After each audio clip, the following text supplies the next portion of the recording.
Hello everyone, welcome back to my channel glam with smile. চলে এলাম আবার একটা নতুন ভিডিও নিয়ে তোমাদের সামনে।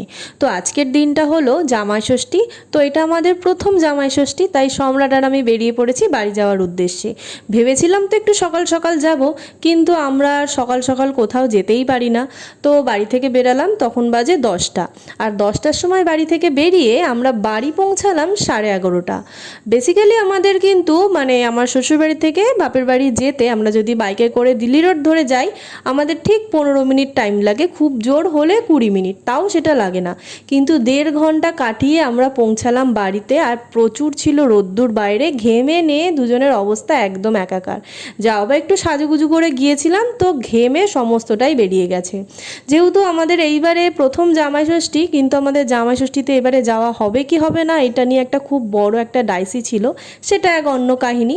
তো তার জন্য কিছু কেনাকাটিও হয়নি, আমরা বেরোনোর টাইমও পাইনি, তাই সমস্ত কিছু কমপ্লিট করে যেতে যেতেই হয়ে গেল দেরি।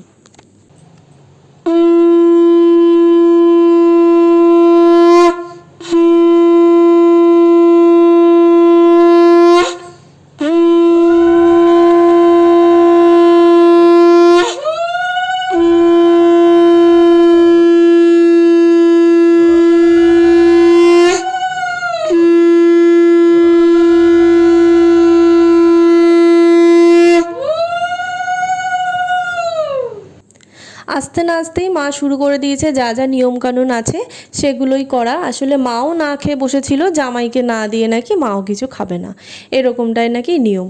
তো এই যে জামাইকেও মা প্রসাদ দিয়ে দিচ্ছে, তারপরে আশীর্বাদ করতে হয়। আর এই ফল মিষ্টি, তারপরে চিড়ে দই খই এগুলো নাকি খেতে হয় সকালবেলা। তো সকাল তো আর এখন নেই, আমরা পৌঁছেছি তখন 11:30। এবার গিয়ে একটু বসে তারপরে মা এগুলো করা শুরু করলো। তো জামাই এখন একা বসে রয়েছে, আর মাও কিছু কেনাকাটি করার টাইম পাইনি। তো মা টাকা দিয়ে দিচ্ছে, বলছে কিছু কিনে নিও। আর এই যে সম্রাট আমাকে দেখাচ্ছে যে ওকে দাও ওকে দাও, ওকে দিয়ে দাও টাকাটা। তো টাকাটা কিন্তু আমারই প্রাপ্য হয়েছিল, বর টাকাটা আমাকেই দিয়ে দিয়েছিল। শুধু যে বরকে দিয়েছে সেটা না, আমারও ছিল তার মধ্যে। তো দুজনেরটাই আমি পেয়ে গেছি আর কি। মা তো বলছে এই ওরটা ওকে দিয়ে দে, তুই নিবি না, কিন্তু আমাকে দিয়ে দিয়েছে, আমার কাছেই গচ্ছিত রয়েছে। তো ওকে করার পর মাও আমাকে এই দই আর কি ফোঁটা আছে সেই ফোঁটা দিয়ে মা একটু আশীর্বাদ করে দিল। আর একটু তো জামাই লজ্জাই পাচ্ছিল, প্রথমবার জামাই ষষ্ঠী। আর আমরাও মার জন্য যা যা কিনে এনেছিলাম সেগুলো আর কি দিয়েছি মাকে, কিন্তু তখন আর ভিডিও করাই হয়নি। তো সামান্য কিছুই কিনতে পেরেছি, কেননা এইবারে তো খুব একটা আমাদের ঠিক ছিল না জামাই ষষ্ঠীতে যাব কি যাব না। প্রথম থেকে তো ভেবেছিলাম জামাই ষষ্ঠী হবে, খুব এক্সাইটেড ছিলাম, কিন্তু কিছু কারণবশত খুবই প্রবলেম হয়ে যায় বাড়িতে আর কি। তাও যে আমরা আসতে পেরেছি এটাই অনেক। তো খুব মজা হয়েছে, প্রথমবার জামাই ষষ্ঠীর একটা আলাদা রকমই কি বলবো ফিলিংস আছে আর কি। আর শুধু যে আমরা একা গিয়েছিলাম সেটা না, একা একা কি ভালো লাগে, তাই পিসিদেরকেও বলা হয়েছিল। তো এই যে বড় পিসামশাইও এসে গেছে, মা বড় পিসামশাইকেও দিয়ে দিল। ঠাকুমা নেই যেহেতু, এখন মাই হলো পিসামশাইয়ের শাশুড়ি মা বলতে গেলে। তো মাই পিসামশাইকে সমস্ত দিয়ে দিল, সম্রাটকে যা যা করেছে পিসামশাইকেও তাই তাই করলো। আর বেশি কিছু ভিডিও করতে পারিনি আর কি, এত গরম ছিল। আর সবাই একসাথে থাকলে যা হয় প্রচুর গল্প, আর তার সাথে তো খাওয়া দাওয়া ছিল। গরম থাকলে কি হবে, সবাই যে আমরা এসি রুমে ঢুকেছি, এসি রুম থেকে আমরা মোটেও কেউ বেরোতে চাইনি।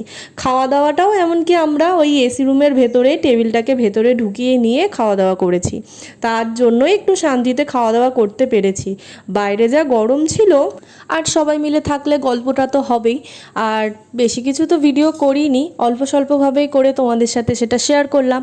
ভাবলাম আমাদের এটা প্রথম জামাই ষষ্ঠী, কিছু না কিছু ভিডিও না করে রাখলে পরবর্তীকালে দেখবো তখন মিস করবো রে, ভিডিওটা করা হয়নি। তো এই দেখো সমস্ত কিছু হয়ে যাওয়ার পর সবাই খেতে বসে পড়েছে। আর এত গরম ছিল যে ঘরে জামা কাপড় পরবে বাবা ভাই সেটা আর সম্ভব হচ্ছিল না। তো যাই হোক, এরমভাবে সবাই খেতে বসে পড়েছে। প্রথমে বাবা ভাই পিসামশাই আর সম্রাট খেলো, তারপরে আমি দিদি পিসি আর রিম্পা খেয়েছিলাম। আর মার তো সেদিনকে খেয়েছিল লুচি, মা এই সমস্ত খায়নি। কী কী মেনু হয়েছিল সেটা তোমাদের বলি। ভাত ছিল, 5 রকমের ভাজা ছিল, ডাল ছিল, চিংড়ি ভাপা ছিল, চিকেন ছিল, মাটন ছিল, আমের চাটনি, পাঁপড়, তারপরে দই মিষ্টি এই সমস্ত কিছু ছিল। আর কিছু কিছু ফটোও তোমাদের সাথে শেয়ার করে দিলাম। তো ভিডিওটা কেমন লাগলো জানিও, ভালো লাগলে অবশ্যই like comment share and subscribe. তো আজকের মতন টাটা।